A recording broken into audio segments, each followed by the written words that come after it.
Away from education, this is being heralded as a game changer in the administration of our ports, and in principle, most stakeholders agree. Freight forwarders, however, complain the switchover from the old to this new system is not being handled properly.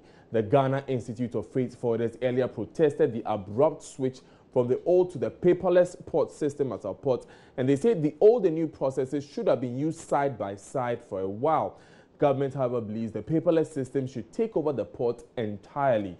So with me in the studios is Executive Secretary of the Ghana Institute of Freight Forwarders, Eddie Akron, and we'll be discussing this issue a bit further. Welcome, sir. Thank you. Now, on Monday, I spoke with a freight forwarder. He was telling me that he sent out his documents, he calls it a declaration, as early as 10 a.m. I spoke with him around 7 p.m. He had still not gotten a response. Would you say that typifies the day's operations for freight forwarders? Well, thank you once again. I would agree to a point, and so we had a few issues like that.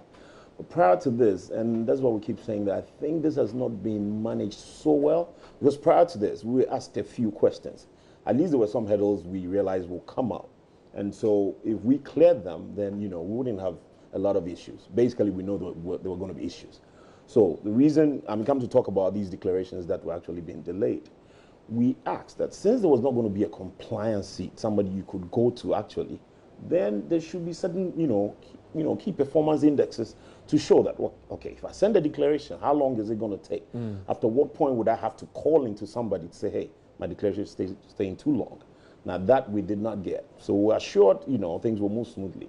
So initially you were taking your declarations to an officer? That's right. And he would give it to you in, say, how many hours? That's right. No, if you took the declaration to an officer, he would stay with them, and then anything could happen between, 30 minutes, an hour, and then you're done.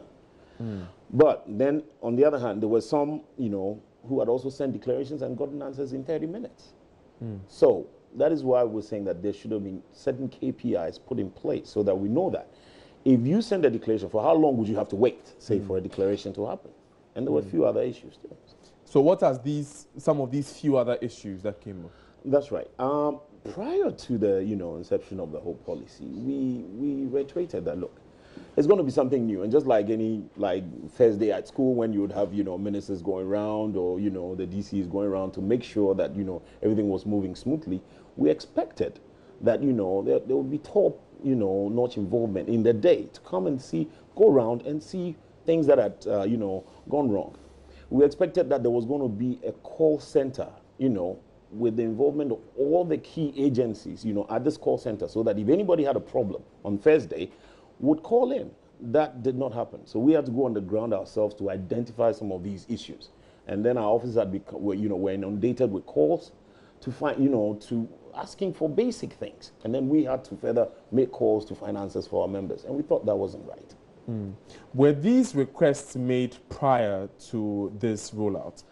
No, some of them you cannot identify until the process actually rolls out. You understand? Yeah, I'm actually asking about this top-notch involvement, the setting up of a call center. Of course it was. Last week, Thursday, we had met all the stakeholders in one place as executives. And then we had, in fact, GPHA had proffered that they had set up a call center, an information center where anybody could go to when they had issues. And one of the things that came up was that once that had been set up already, which was a very good idea, all these other agencies will have reps from Customs, GCNet, West Blue, all of them would have reps at the call center. So that if anybody had a problem, if it had to do with Customs, there should be somebody right on point to answer them. And that was non-existent. Did they tell you why? No. With some of the issues that have come up, would you not say some of these are just teething challenges that as we use the system will get better? Exactly. And I might say this emphatically, that this is a beautiful policy. We would want it to work. And, failure is not an option. So what it is teething. And we are gathering all this information. It could have been managed better, but we're saying that once we have all the problems now, those that went in, got solved, we moved on. So we will do that before we dust ourselves up and then move on. So in your view, these challenges that are coming up are not things you expect to see in, say, 3 months' time? No. I'll give you a perfect example. Say, there was a backlog. Those who had done declarations in the old system, were supposed to go through the old system, so they couldn't fall back into the new system. Now, so there was a backlog. By an anticipation of the fact that, the new system did not see maybe compliance officers being in place, the skeleton staff was left behind to take care of the backlog.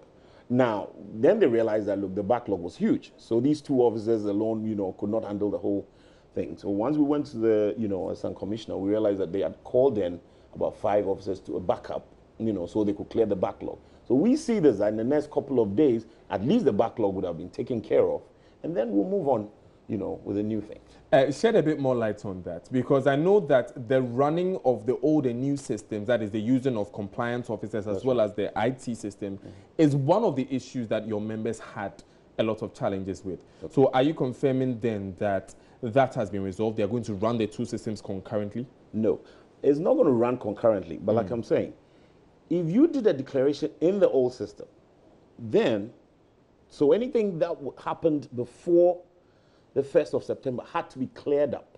So that is the backlog I'm referring to. So those who have done declarations in the old system have to go through the old system just to clear it up.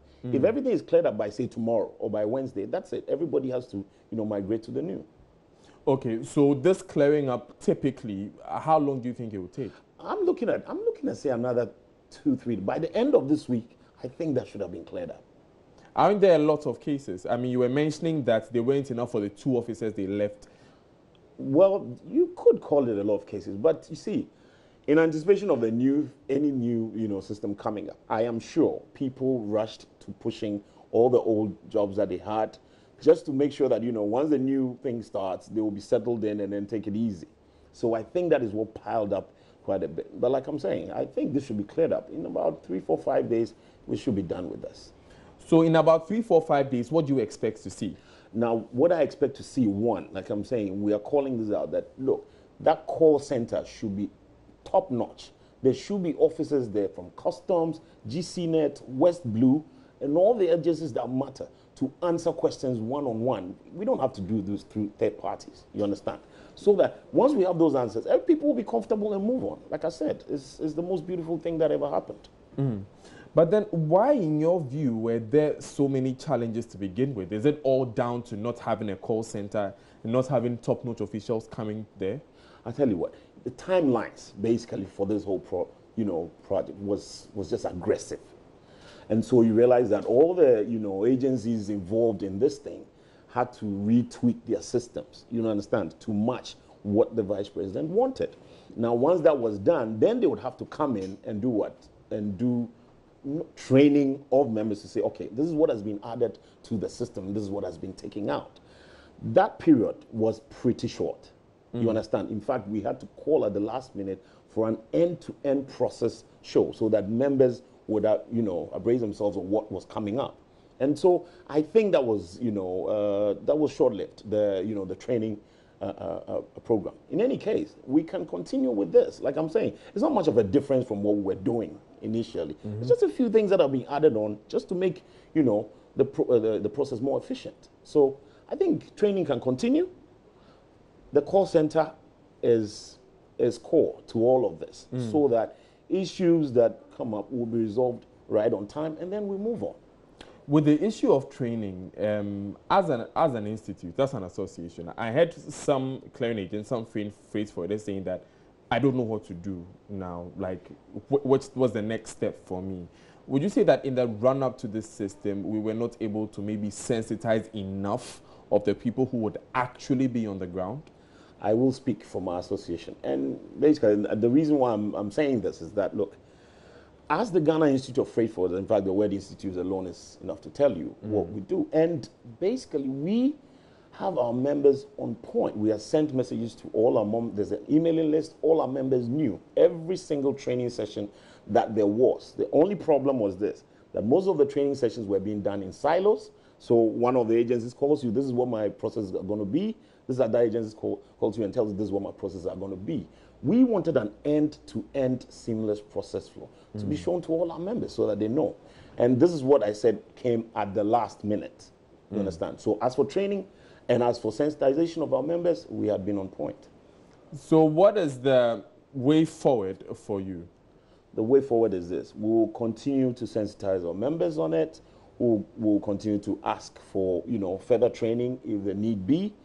And also, that call center, I said, it is key to this program because if it is new, look, people need information and they thrive on it. So we got to have it.